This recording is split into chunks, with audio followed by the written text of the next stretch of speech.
Thanks everyone. Welcome to another episode of Best Practice, a show where we interview leaders in the building industry to unpack the tools, strategies, and tactics they use to run great organizations. Today, I'm very, very excited to be joined by Evelyn Lee. Hi. Where do I start with Evelyn? She is a tour de force in the industry.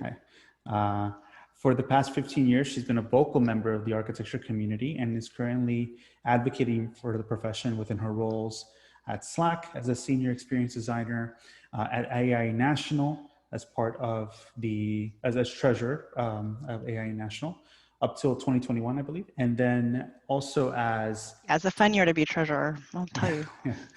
and also as a founder of both a podcast and I guess a consultancy, right, called Practice of Architecture. So we'll probably dive a little bit into that as well. Thank you, Evelyn, for joining me.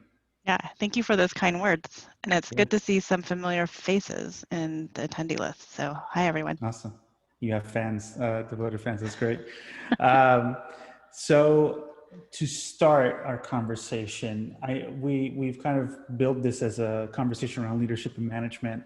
And we left it intentionally a little vague, but I think with you, it'd be really great to talk about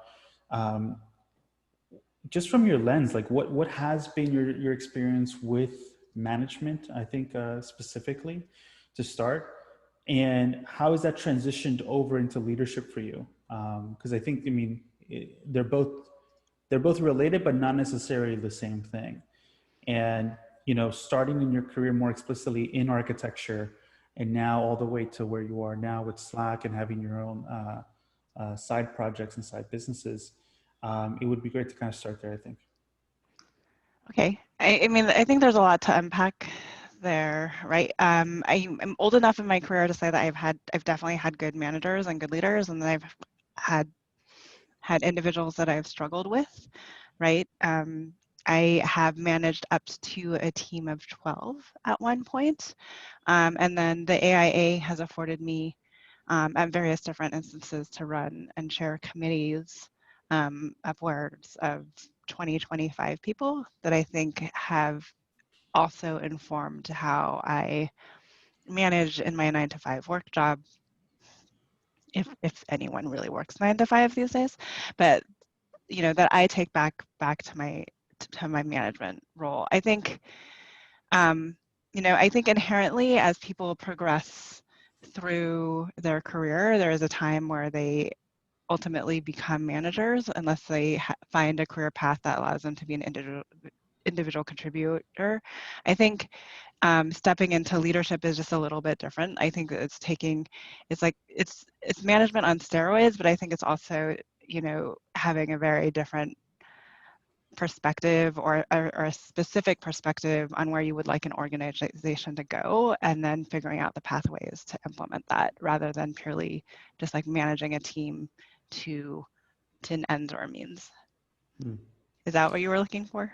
Yeah, no, I think that's a good start, because like you mentioned individual contributor, which I'm actually not sure outside of tech. Yeah, outside of tech or maybe other business scenarios, whether individual contributor is actually a well-known phrase. So maybe you can explain a little bit about what that means, or in relation to some other of the terms that are. Yeah, so I think in a lot of different organizations, and my husband works for a utility company, so they talk about individual contributors too. So it might be new to the architecture profession, not necessarily new to other organizations. There's two different mechanisms for you to grow in your career. One as an individual contributor, and then one through a management level.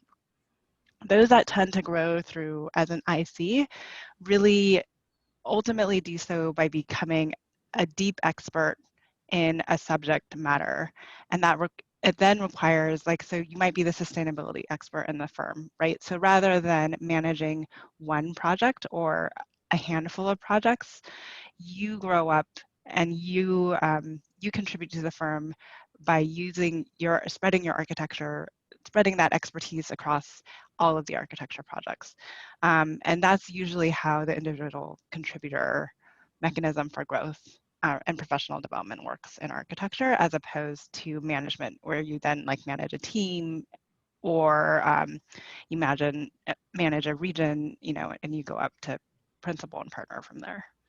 Yeah, that's helpful. And I think what you're also suggesting is, this idea that both can exist as long as that there is a career path designed for them, right? Organizationally, firm leadership really is to, and that is to say that that makes sense in an organization of a certain size Yeah, that can sustain that growth for someone. Obviously, you might not need a sustainability expert, or or that kind of role might already be within firm leadership, as opposed to when you're in a much smaller firm, because that could right. be more of a differentiator for you, or not. Um, but yeah, I mean, I think there is a way for it to exist externally in small firms, right? Like I think if you really want to be an individual, like if you want to go deep in one area of expertise and that's what you want to do to grow your career, then I think in order to have that role and small and medium sized firms, you have to do so as like an outside consultant, right? That they would regularly bring in um, as needed. But then, unfortunately, you end up wearing other hats because then you're essentially managing your own business to that mm, degree. mm, But there is a role in this. But George, like you said, you have to be a firm of a certain size to really carry those type of individuals across projects. Um, and those individuals can absolutely be billable. I think some of the misnomer is that like those individuals aren't billable. Like there's a way to create billable hours for those individuals. So you're not carrying them on overhead. mm. And what has been your experience so far, working at a company like Slack, and in your role as senior experience designer? Maybe with that, you can explain a little bit about what that means, what your day to day looks like, and some of the differences you've already seen. Um, well, I mean, I don't know if there's so right now, I would say that the role that I'm playing at Slack is more that of an individual contributor. So I am helping. So experience design at Slack is internal. It is not on the engineering side. I'm on the business operations side. But it's essentially how do we ensure a consistent and well-maintained employee experience across our global offices? Um, as well as throughout our now distributed workforce, right? So my day to day, like today, I talked to the VP of Finance, I talked to the VP of Operations, I talked to several regional workplace managers about their needs, um, and I'm helping shape policies and processes relative to the return to work, but also, what do our design guidelines for our future offices looks like? And how do we shape our real estate strategy for the future of offices when we come off of COVID, right?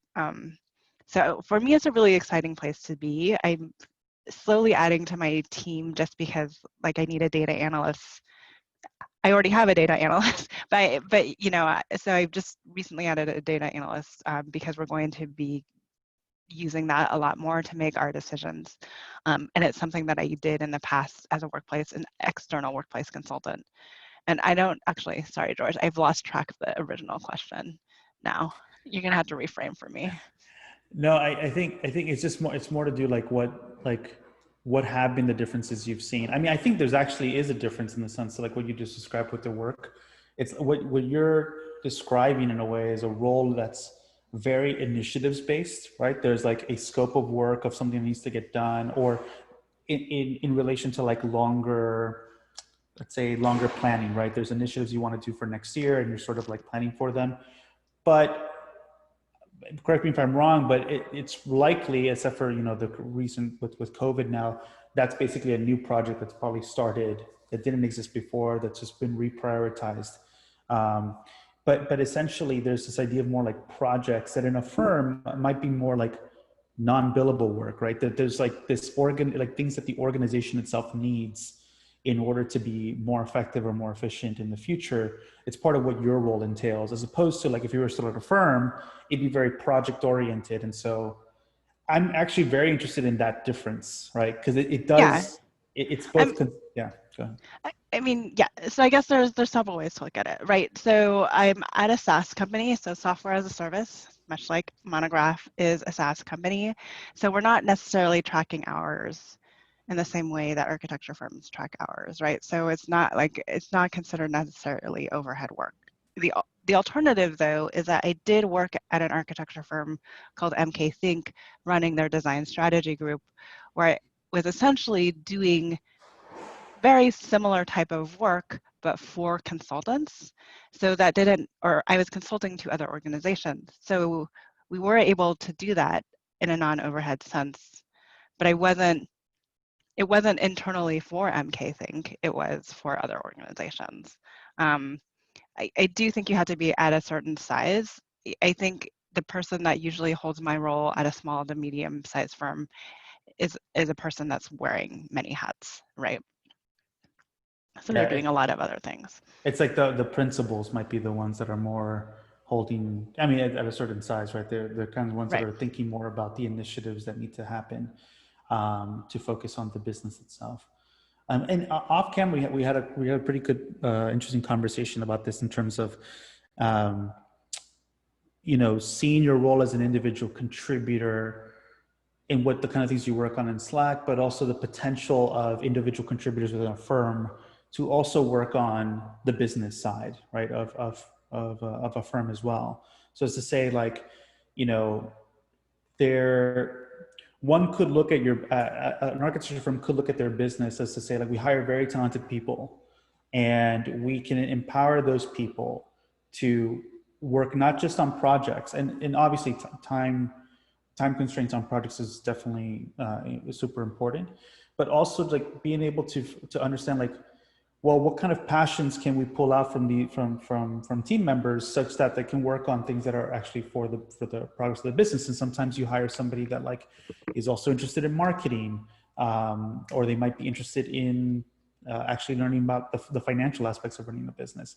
Have you seen sort of I don't know, but both at your role previously, before Slack, or even at Slack, the kind of the benefit of that, or the possibility of that, and how that could play out for a firm? Yeah, I mean, so, and I've written about this and I've talked about this a little bit previously, so excuse the repeat, but I mean, the interesting thing to me that happened at orientation at Slack, and we have a week-long orientation process because we onboard new people every week. So it's very in-depth.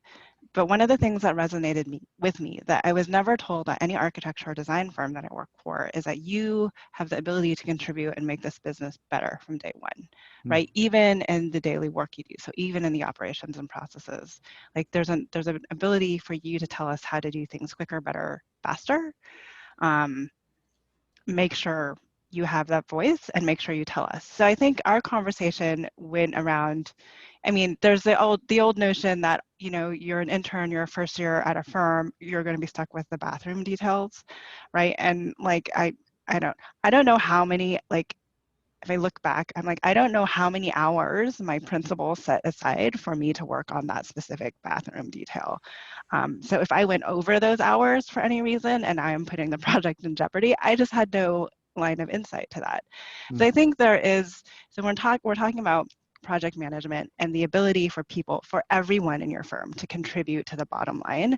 I think that it helps to have some transparency around how many hours you have set against the job, and to communicate that down to even the people that you just hired yesterday, saying, we've given you 40 hours roughly to get X, Y, and Z done.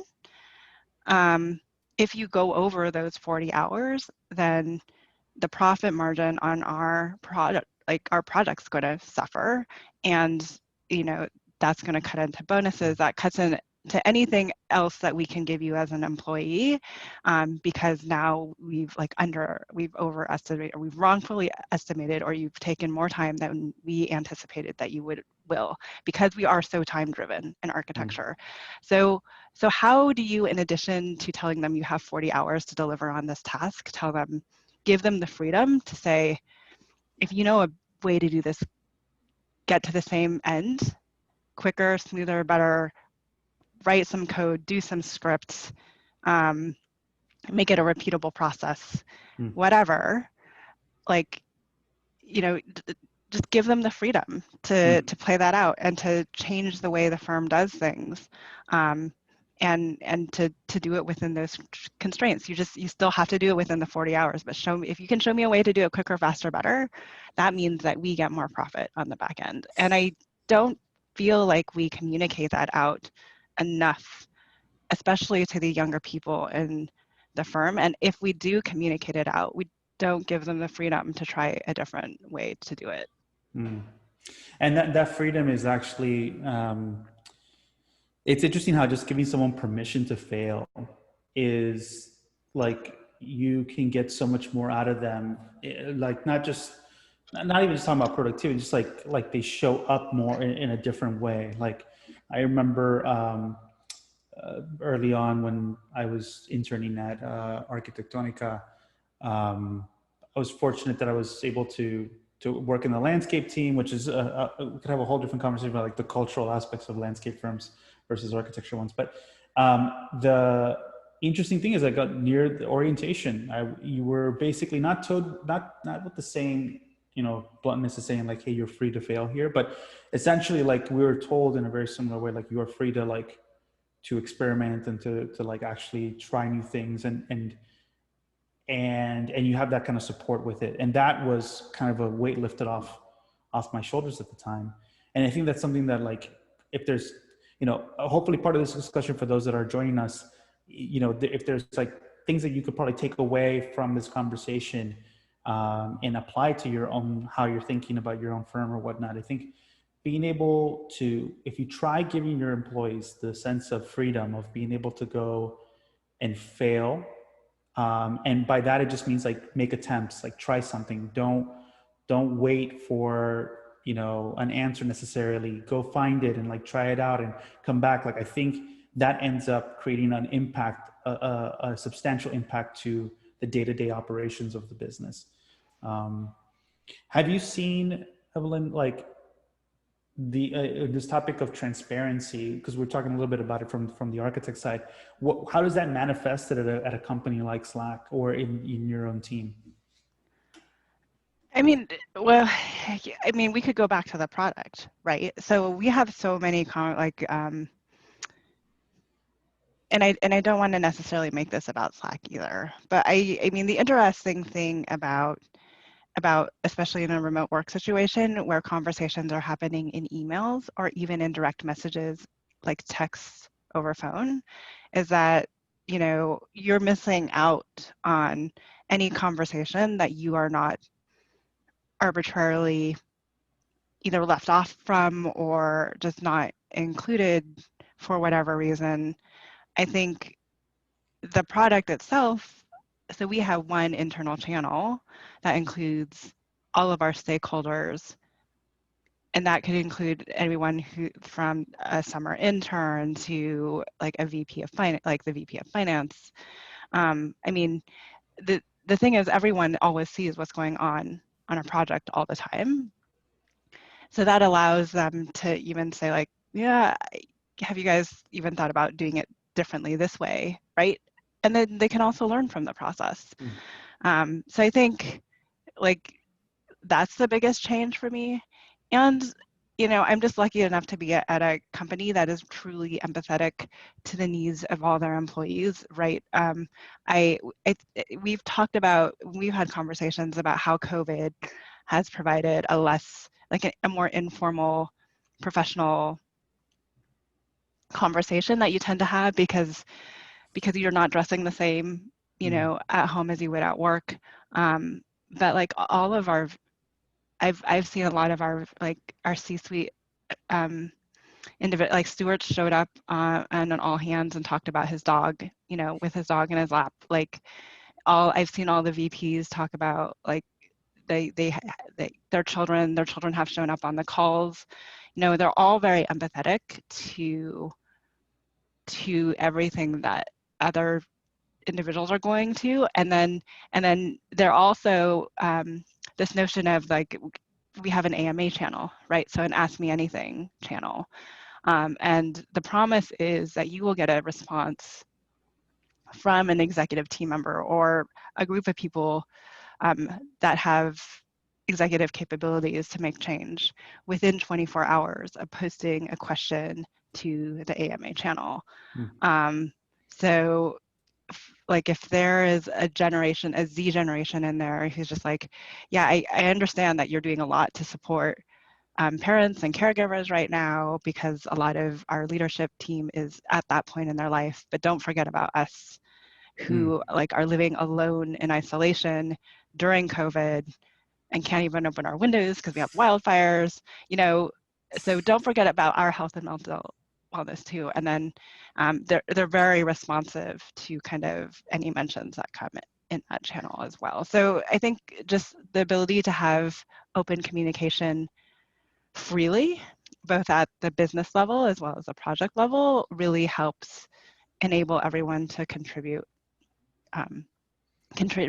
their best self. And I also think I mean, when you talk about employee retention, it's one thing to say, like, I did this little piece on our project. It's another thing to say, while doing that piece on the project, I've also helped the firm do this. And now the firm has adopted what changed that. So like now I feel more connected to the firm because they've adopted something that I firm-wide, you know, something that I've helped develop. So I think, you know, it's an interesting time to be talking about employee retention, but if we were in a more competitive state, I would hope that would help with employee retention. There's actually a great question I think that ties into this, that's pertinent. Someone asked, as an early professional, how can you convince your boss to give you the freedom to try something when they're hesitant to share information like you described? I mean, it's hard, right? And a lot of why I am involved in the AIA, and George, I know you wanted to cover all my facets. So a lot of why I am involved in the AIA is because a lot of the leadership of our firms, if you look at them, especially if you look at the older firms, are still, you know, the old white guys, or they think a certain way, or, you know, the transparency that you hope for, you're just not going to find, right? I think you need to be entrepreneurial about your career and how you approach these type of questions. So if you're asking for that information, you need to tell them, you need to explain to them why knowing that information is helpful for you to be more productive in that job.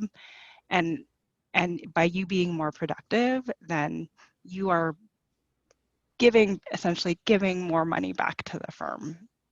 So I think if you can phrase it that way,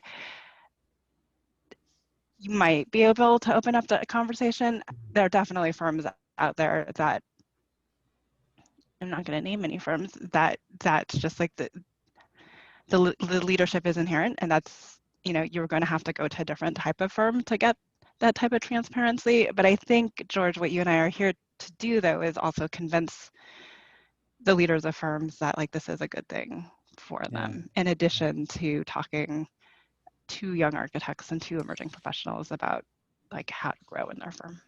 Yeah, and I think like there's, you know, there's other ways to even approach this too, where it's like, it's not even just about getting, so let's say you're in a situation where it's very difficult to convince, or just outright asking for certain information is not as easy.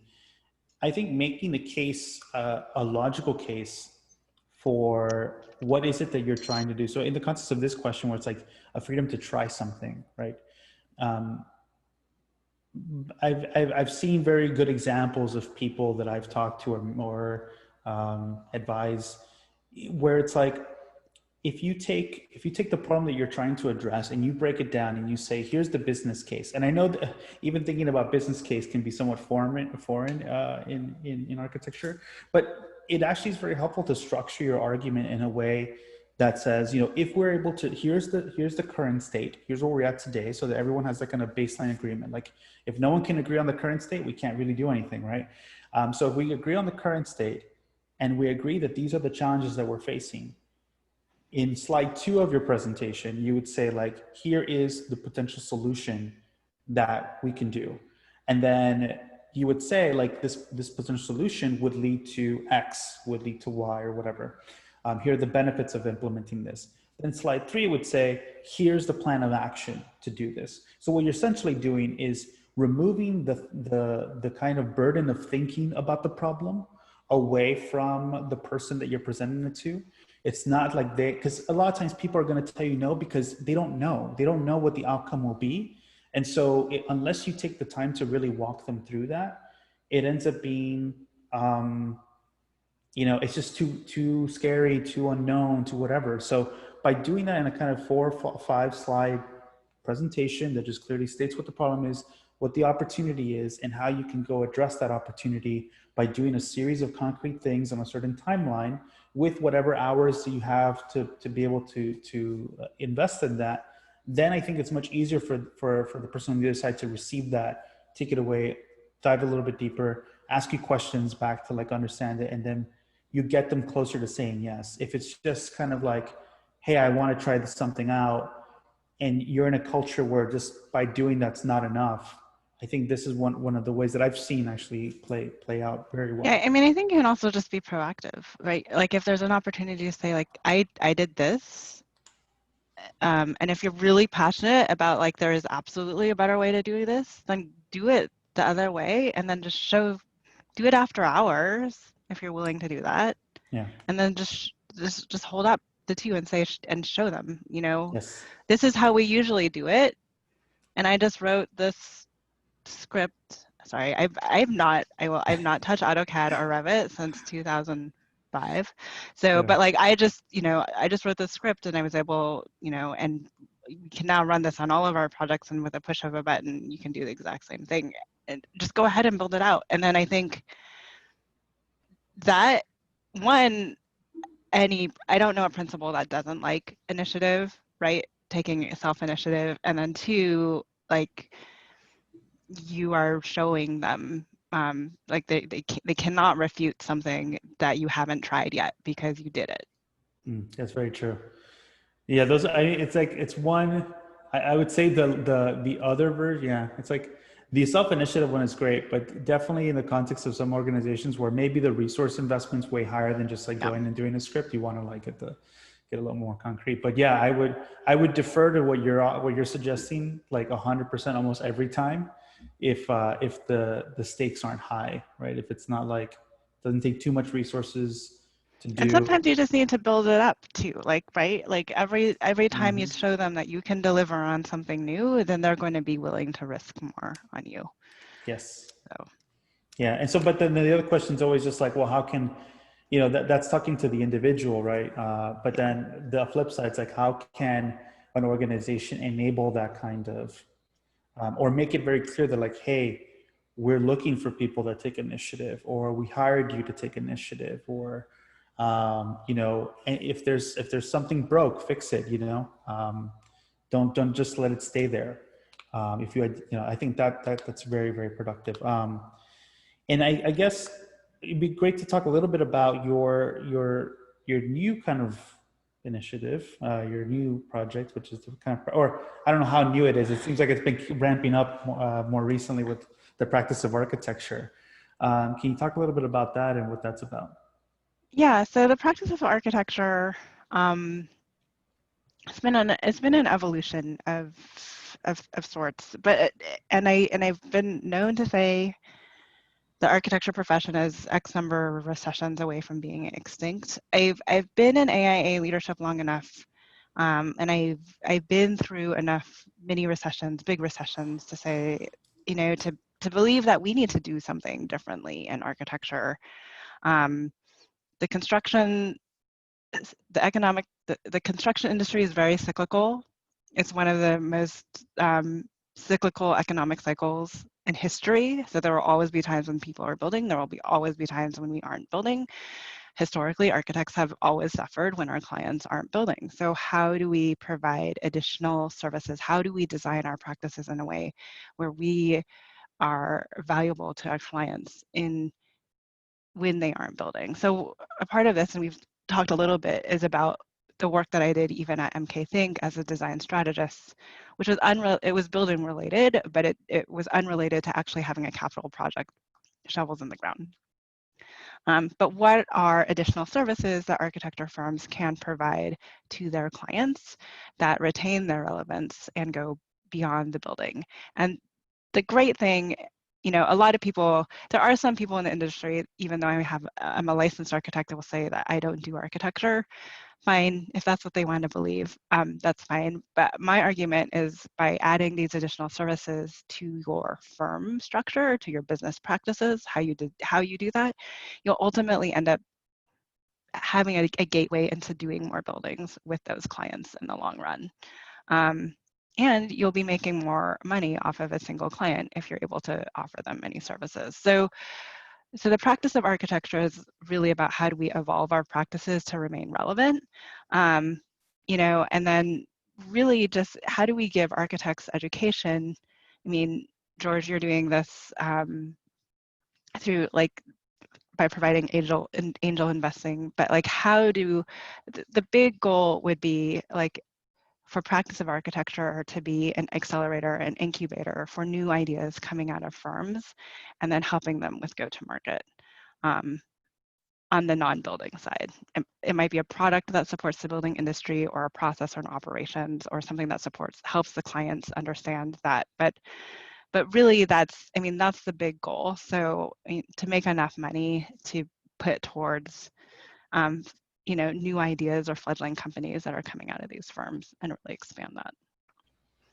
That's great. It seems like, you know, with this idea that like of additional services, I, in just conversations with several different people, I've come to the conclusion that ultimately a lot of what architects are doing is, I mean, there's a lot of conversation around architecture having a sort of a marketing problem to some degree, or that what are people, it's a hard, the industry is having a hard time communicating the value of its worth.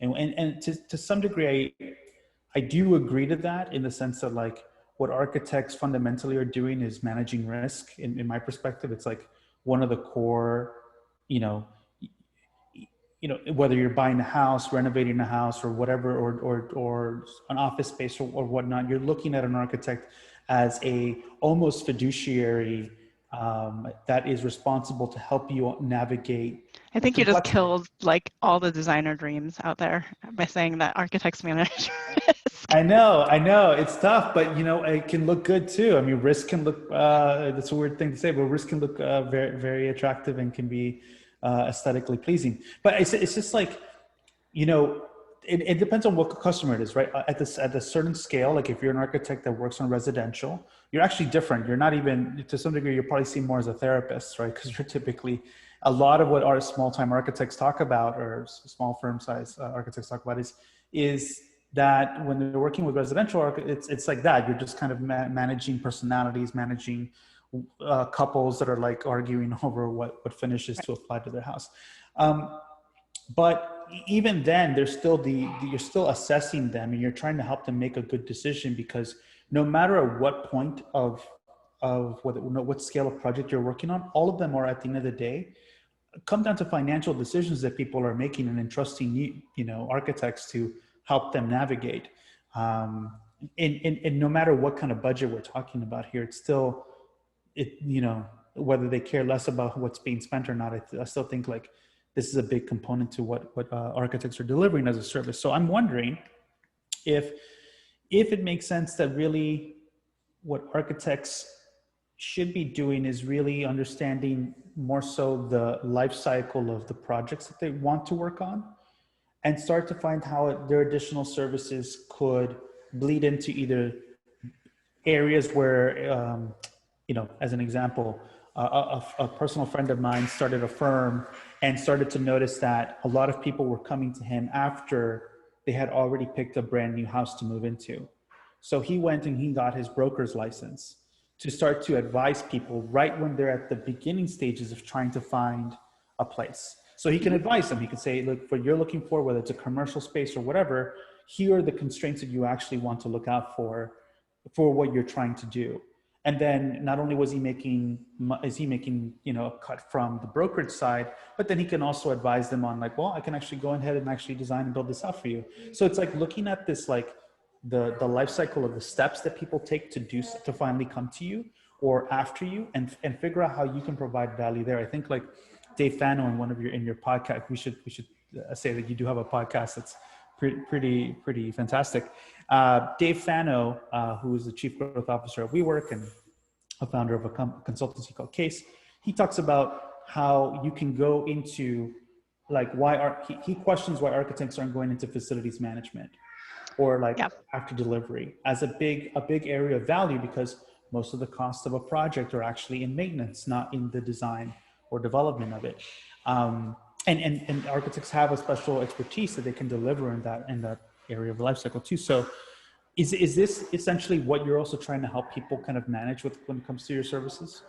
I mean, honestly, yes and no. So I think yes, in the way that those type of things you are talking about are the expansion of traditional services, right? And this becomes a lot easier, by the way, with the Internet of Things and all the sensors that you can put into buildings and actually doing that management without being on site every single day, and making sure your buildings are getting used the way that they were intended to get used, so they actually perform the way they perform. You designed for a lower air circulation because you anticipated the operable windows actually being open and closed, and if the residences or if the people in them don't actually operate the operable windows, then it's not going to perform how you promised it would. So I think there's a lot of benefit to expanding your services there, but that's still related to a building that you help them deliver or a potential project that they already have in mind. I think there's opportunities, and so the podcast is Practice Disrupted. Atelier Cho Thompson is arguably a forward-thinking architecture firm in the sense that they also do branding, graphics, wayfinding, but they've found a way that they literally started working with one VC firm on their branding and graphics, and then that translated into an architecture project, right? But branding and graphics and signage, or branding and graphics, is completely unrelated.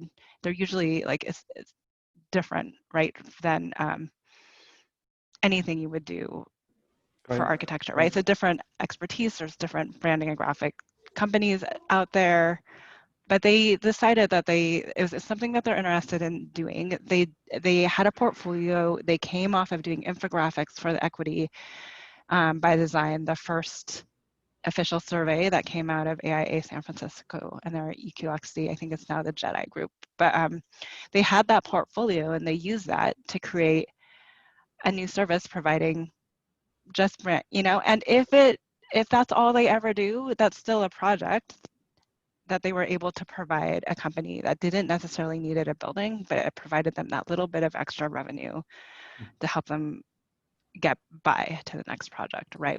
Because as a principal, you're always chasing the pipeline. So that was just another thing that they could drop in their pipeline and deliver upon.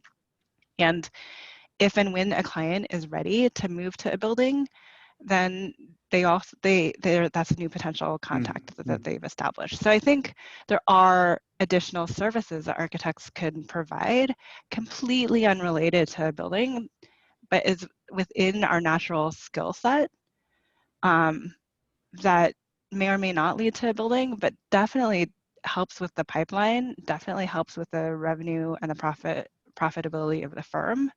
And ultimately, I think helps you build more client relationships, so you do ultimately get more building projects when and if they're ready to build.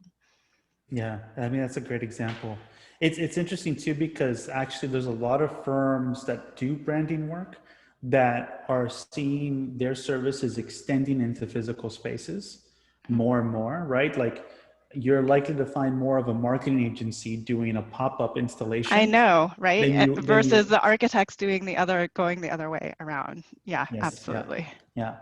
And so I think that's very interesting, because most of the times too, obviously you kind of look at the work that you're doing strategically, you say like the work for the VC, it makes a lot of sense because they have financial relationships with several different companies. So if you build a great relationship with them, then it's likely that they could introduce you to some of their portfolio companies, thus leading to more pipeline when you look at it from that lens. But from the other lens, let's say of that marketing agency example, like if you're doing something like if you pop up installation for a brand, like that gets multiplied over and over several instances. They typically don't just do it one time.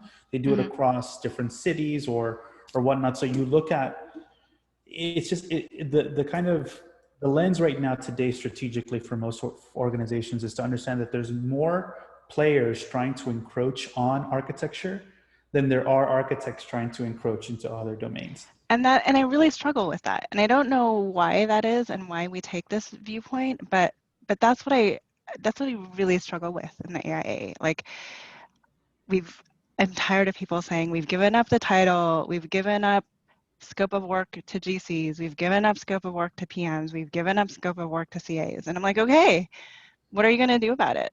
Like, Yeah. what pieces are we going to take back? What new pieces are we going to deliver? The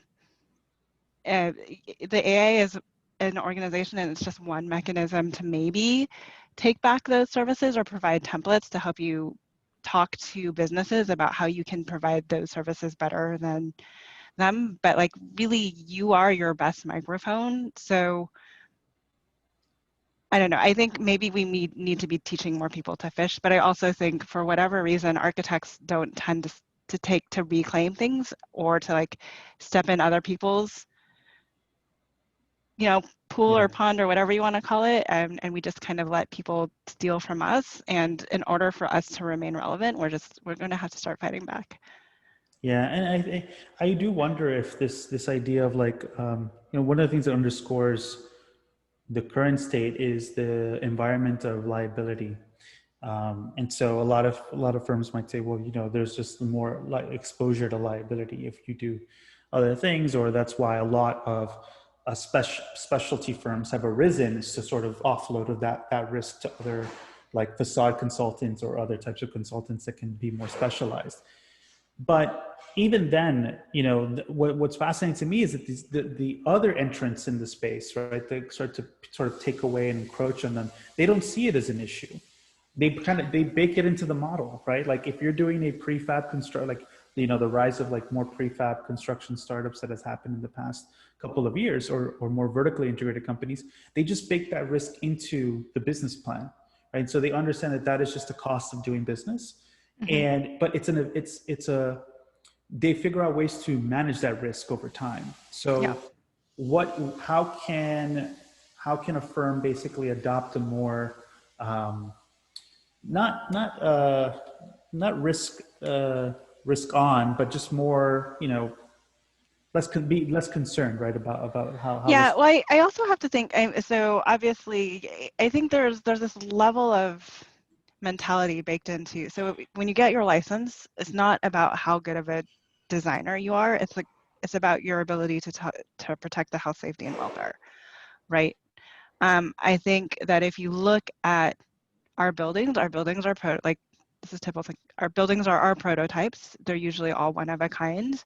And there's a hefty, the reason why I will never stamp a drawing is because I don't want to be responsible for anything that like I am not taking care of directly over the length of the period of time, at least usually 10 years that I'm responsible Mm-hmm. for the work against that. So yeah, that is a really risky project, but the strategy projects that I was delivering on at MK Think while I was there was talking about like, where should San Francisco Unified School District, where should they think about putting a centralized kitchen to develop to deliver at a higher efficiency, at lower cost, meals to their student population, because there's so many students that rely on meals as a source of food, especially during the school year. So where is the risk in telling somebody where they might want to put a kitchen? Yeah, it's much less for Like, sure. Yeah. Yeah, so the services that we deliver are like the services that architects can actually deliver on are a lot less risky than what our core competency is, than what our traditional practice model serves, right? A lot of, we always talk about how management consulting, and a lot of what I was delivering was really on the management consulting side of things. It's a report that if they don't believe in any of it, they can shelve it, or they could use it and get what I hope would be the value that they paid for my services on. But whether they use it or whether they not use it, like I've removed myself from the implementation risk. So they paid me for the work that I delivered. They didn't pay me. I didn't promise them that they would save X% by implementing, but they hired me based on the fact that historically I have saved X% on the value that I bring, right? But that last point's almost critical though in that instance, right? Because you have numbers you can say with some level of confidence, which is they're just the tools for measuring post occupancy, and the capacity to measure post occupancy has just been it's very nascent still within the industry. Right. Yeah, but those also like need to be baked in, like frankly, like, right? So people are like, I don't get paid enough to do post occupancy. Bake it in, tell your clients why you need to do this, tell them how by doing this in every preceding project to them, it's made their project better. I like data is everything these days. So you need to if you aren't baking it into the project, then I would say that that is an overhead spend for data that you can then use to market, chase, understand what you're essentially investing in data. Like if you're not able to bake it into the to the revenue on the project, then considering it an overhead investment in data for you to increase how you are delivering your product, your building. And if it's a good outcome, then that's even more fodder for marketing and business development. Totally. Well, we have about 10 minutes left in this conversation. I want to open it up for some questions. We've crossed so many different topics. So if there's any questions that anybody has, love to answer them. Give a moment. Well, some people are thinking about what to ask. Yeah, it's fascinating. I think pretty soon, hopefully, we're going to have a guest that's going to be deep diving into data with us, and how it's being leveraged at a firm itself. I mean, what was very fascinating about my time at WeWork was how open data was throughout the entire organization, and how it was being used to iterate on the product actively, and it still is being used to improve how spaces are being designed. And so you would see things like the utilization of conference rooms. You'd see everything from like how desks were selling in any given location. And that was accessible to everyone in the company to help them build on that, right? To like unlock new initiatives. So I do have a question here. Evelyn, how do you think the practice of architecture will look in 10 years from now? What's your top prediction? I think it depends. I think if we have a lot of entrepreneurs stepping in there, I think that we'll see a lot of multidisciplinary practices.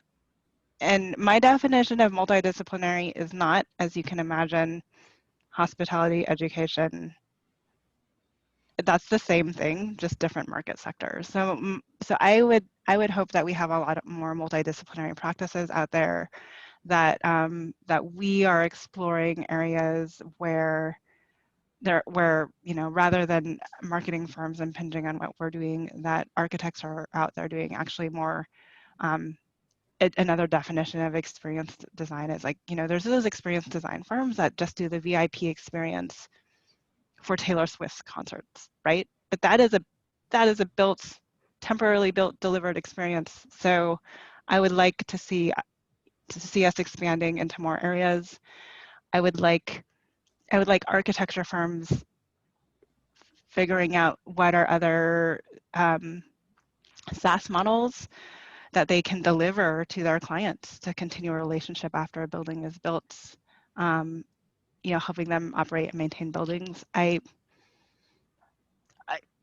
It depends. It depends on our appetite for moving fast, and it depends on how entrepreneurial the leadership in architecture is. So I graduated my undergrad in 2002. So I've been in it now for nearly 2 decades, and unfortunately, I haven't seen that much push. It's been interesting to see what COVID has done when it comes to just remote technology, and it's interesting to see the growth of building tech and VC deployment, so like the investment into build tech.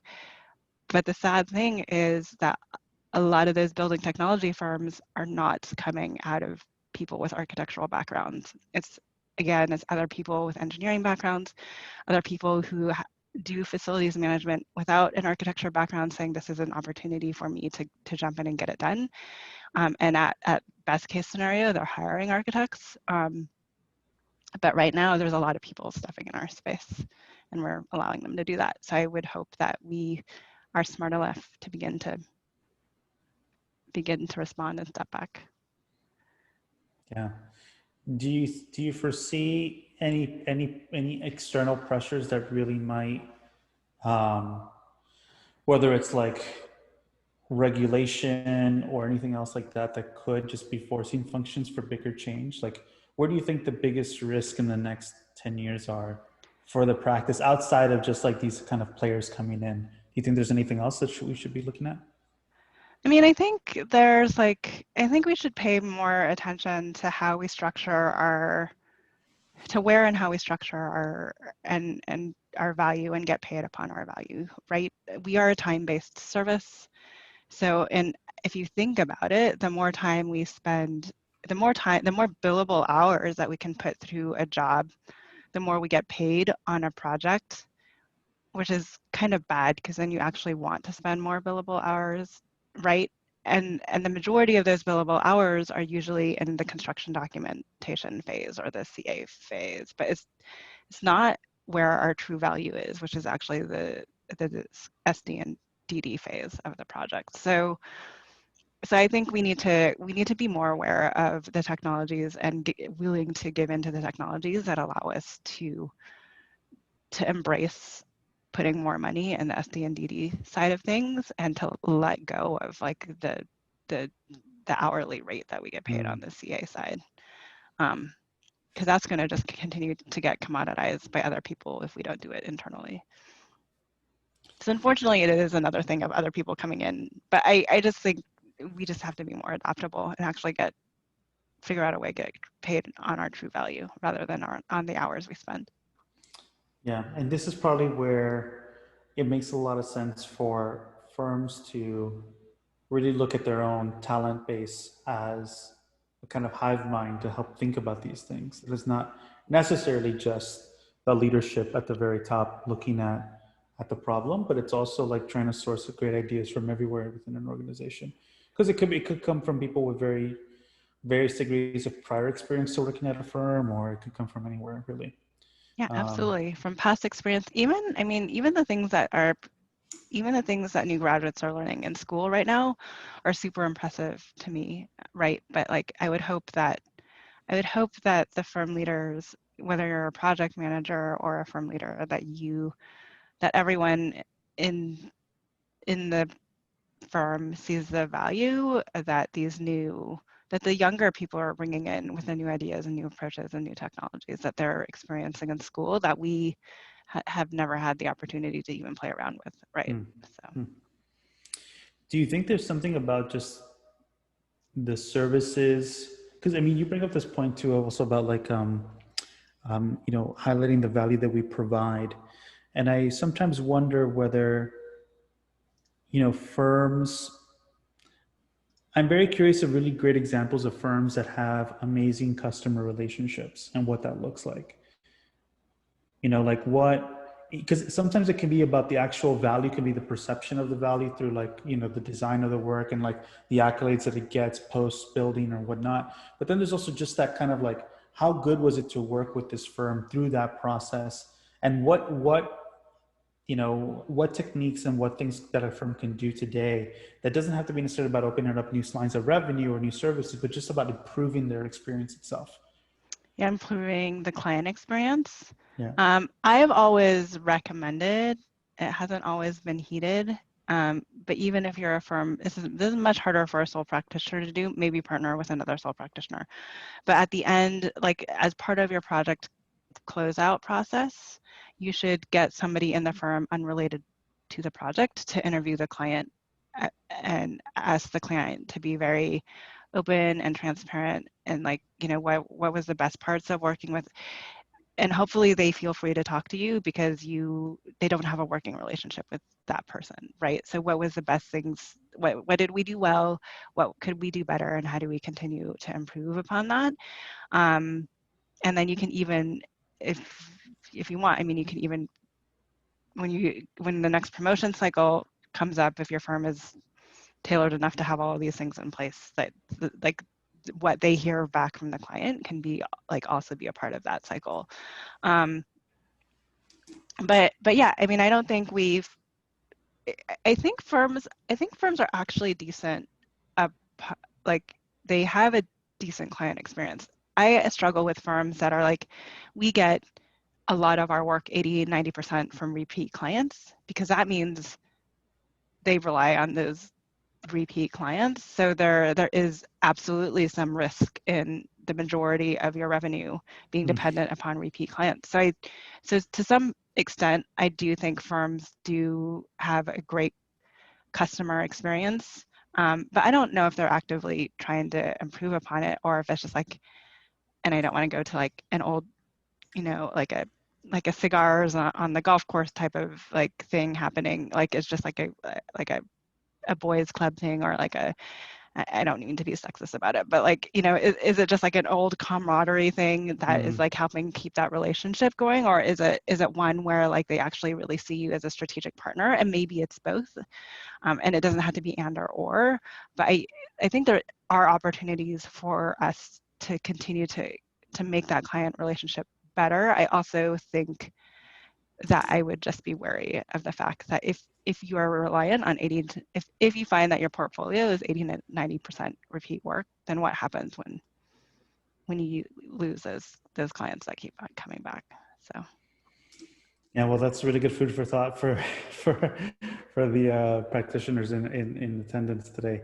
We're at time, so I just want to thank you so much, Evelyn, for taking the time to chat with me. And I think we covered a lot of different topics. It was great to kind of go through both your career, but also all the interesting facets of it. And yeah, really thankful for you to be here. And I hope people found that helpful. And thank you so much for having me, George. yeah.